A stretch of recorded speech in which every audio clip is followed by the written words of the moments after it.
Sirens ripped through our sleepy cul-de-sac like we'd hidden a meth lab. All because my kids were screaming with laughter on a bright blue water slide.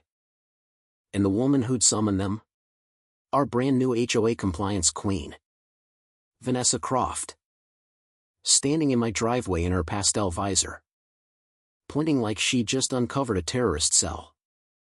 My name's Jake Harlan. I'm a 42-year-old freelance photographer. Single dad to Mia and Leo. And the reluctant heir to my late mom's house in this picture-perfect suburban hell called Maple Grove Estates. Mom was a landscape architect who spent 30 years turning this backyard into a private paradise, stone patio. Kidney-shaped pool. Flower beds that actually bloomed. After she passed and my divorce turned me into neighborhood gossip fodder, that poor guy. Letting the place go, probably drinking again. I kept my head down. Fixed what needed fixing. And stayed quiet. Real quiet. Turns out that silence was the smartest weapon I ever owned. The slide that started the war. The slide wasn't some drunken impulse buy. It was a promise. Mom's last clear day. She'd squeezed my hand and said, "Let those kids make noise. Jake. Real noise. Don't let rules steal their summer." So when the city permits cleared and the licensed crew showed up, I felt like I was finally keeping my word. Vanessa appeared before the truck even killed its engine. She marched across the street in white capris and a matching polo. Clipboard in one hand. Phone already recording in the other. Her face wore that special HOA smile, lips curved. Eyes dead. "Morning, Jake," she sang. Syrupy sweet. "Just documenting for the board. That structure. It's not on the approved materials list." I wiped my hands on my jeans and gave her the calmest smile I could muster. "Morning, Vanessa. It's a water slide. City permitted. Fully insured. And on my private lot." She tilted her head like I'd spoken a foreign language. The community standards are very clear about visual harmony. Bright blue is aggressive. And slides encourage reckless behavior. Think of the property values. My 10-year-old Leo poked his head out the back door. "Dad, can we test it yet?" Vanessa's eyes flicked at him like he was evidence. "See? Already influencing the children." I almost laughed. Almost. Instead I pulled out the folded permits. "These say otherwise. Have a great day." She didn't leave right away. She stood there another full minute, staring at the half-installed slide like it had personally insulted her bloodline. Then walked off with that tight, heel-clicking stride that said this was far from over. The paperwork tsunami. Within 48 hours the first courtesy notice arrived in my mailbox. Then the second. Then the daily emails. Unapproved recreational equipment. Disruption of neighborhood aesthetic continuity. Potential liability to the association.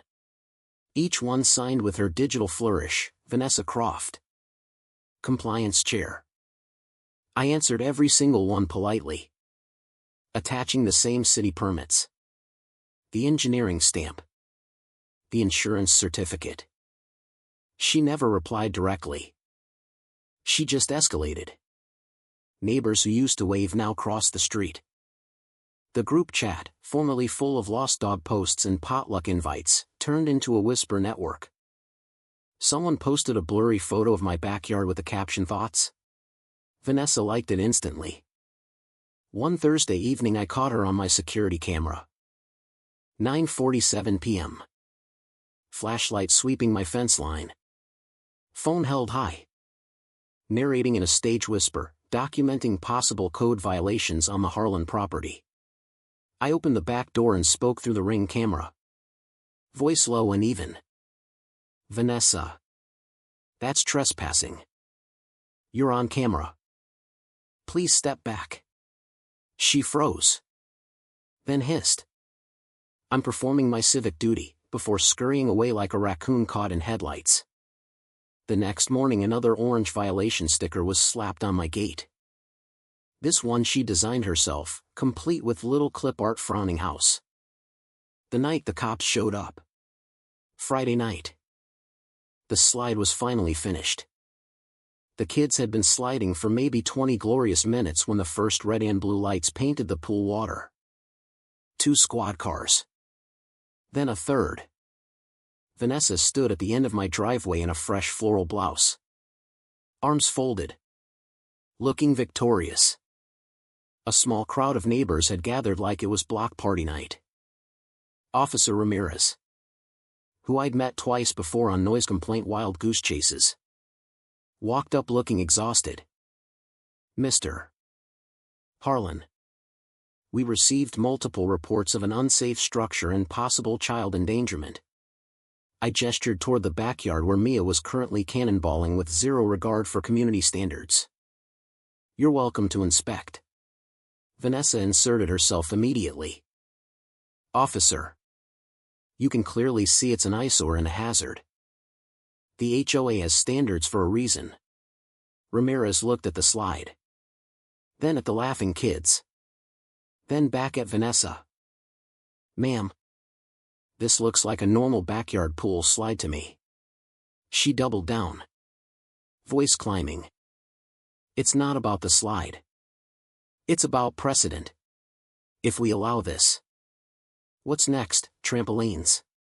Above-ground pools? Anarchy? I handed Ramirez the folder I'd been carrying for weeks. Every permit. Every email chain. The 1991 recorded exemption showing my lot was never annexed into the HOA when the developer expanded the subdivision.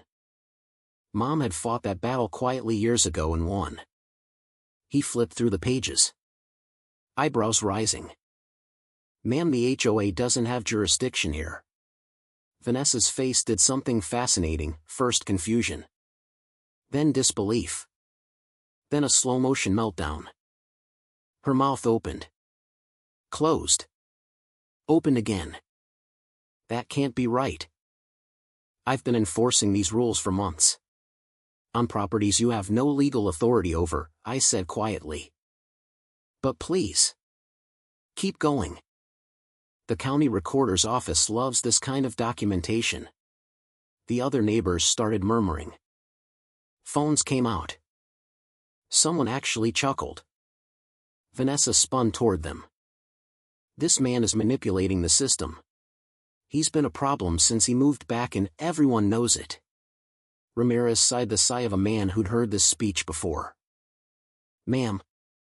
Making repeated false reports to emergency services is a misdemeanor. You might want to stop talking now. She stood there in the flashing lights. Mouth working like a landed fish. While the crowd that once feared her started filming her instead. That was the first time I tasted it, sweet. Cold satisfaction. The reckoning in the clubhouse. Vanessa didn't quit. Power addicts never do. She called an emergency community safety meeting and invited the local news. The county zoning board. And half the subdivision. The clubhouse was packed. Fluorescent lights buzzed overhead. Vanessa stood at the front in a cream blazer that probably cost more than my slide. PowerPoint already queued up. Photos of my backyard blown up to dramatic size. Red arrows pointing at the slide like it was a biological weapon. This, she announced. Voice trembling with righteous fury. Is what happens when one resident believes he is above the rules. Our property values are at stake. Our children are at risk. The room was dead silent. I sat in the back row. USB drive in my pocket. Heart steady for the first time in months. When she opened the floor for community input, I stood up. Vanessa, I said. Loud enough for the back row. Since we're all about evidence tonight. Mind if I share a few files? Her eyes narrowed. If they're relevant. Oh. They're relevant. I handed the drive to the tech guy. The projector flickered to life. First clip, Vanessa at my fence at night. Flashlight in my yard. Whispering into her phone. Second clip, her screaming at my contractor in broad daylight. Threatening to have him cited. Third clip, the body cam footage Ramirez had quietly provided, her insisting the slide was in imminent danger while my kids splashed happily in the background. The room went from quiet to electric. Vanessa's face cycled through every shade of red. Those are taken out of context. He's harassing me. The county zoning rep, a no-nonsense woman named Delgado, stood up holding the original plat map. Miss Croft. The Harlan property was never brought into the HOA. It's been exempt since 1991. You've been issuing fines and calling emergency services on land you have zero authority over. Gasps. Actual gasps. Vanessa clutched the podium like it was a life raft. I was protecting the community. I was. You were on a power trip, I said. Not raising my voice. And you got caught. The board president, a nervous accountant who'd ridden her coattails, finally found his spine. Effective immediately. All enforcement actions are suspended. Vanessa. We'll need your resignation. Her papers scattered across the floor as she tried to gather them with shaking hands. No one helped her. The same people who once nodded along now looked away in second-hand embarrassment. The aftermath nobody saw coming. 2 weeks later the for sale sign went up in Vanessa's yard. The county opened a formal investigation into repeated misuse of emergency services. The HOA was quietly dissolved after an audit revealed she'd been using association funds for her personal compliance supplies, read, custom violation stickers and pastel polo shirts. Neighbors started talking to me again. Real conversations. The group chat went back to lost dogs and recipes. Mr. Patel down the street even brought over homemade samosas and apologized for believing the rumors. My kids slide every single day now. Sometimes the whole block's kids show up. The laughter carries over the fences like it's supposed to. I sit on the patio most evenings. Feet in the water. Watching the light dance on the slide. Mom would have loved this. And every once in a while, when the wind is right, I swear I can hear her laughing too. So here's the question I want you to answer honestly in the comments.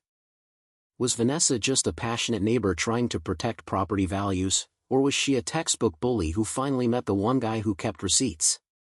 Drop your verdict below, right or wrong, and tell me your own HOA horror story. I read every single one.